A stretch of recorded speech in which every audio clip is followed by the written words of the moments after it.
እንግዲህ ለእባጭ ለቡግንጅ ብዙዎች ተጠየቃችሁኝ ያላችሁ እዚህ ጋር የምታዩት አንድ ፍሬ ነጭ ሽንኩርት እንዲሁም ደግሞ 2 ፍሬ የተቆላ ቡና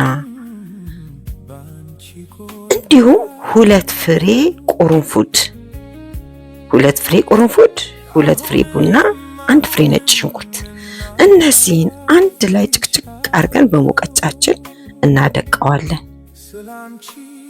ልብ አድርጉ፣ በደንብ መድቀቅ አለበት።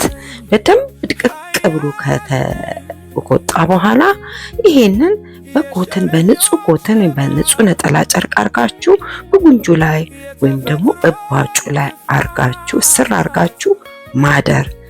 ለአንድ ሌሊት አድራችሁ ጠዋት ስትነሱ ቁስሉን ሁሉ ውስጥ ያለውን ነገር ምዝምዝ አድርጎ ያወጣላችኋል። ይሄንን ታዲያ እንዲሁም በሚቀጥለው ምሽትን በተደጋጋሚ ለ3 ምሽት ይሄንን ማድረግ አለባችሁ። በሶስተኛው ቀን ጥርት ብሎ በሽታችሁ ከቡጉንጁ እባጩ ሊጠፋ ይችላልና ይሄንን ተመልከቱ። በትክክል እንደዚህ ነው ማድረግ ያለባችሁ በንጹህ።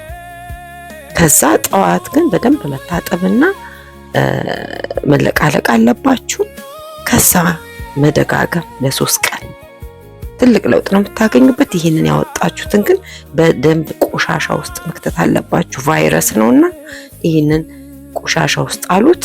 የተባረከ ጊዜ ይሆነልን።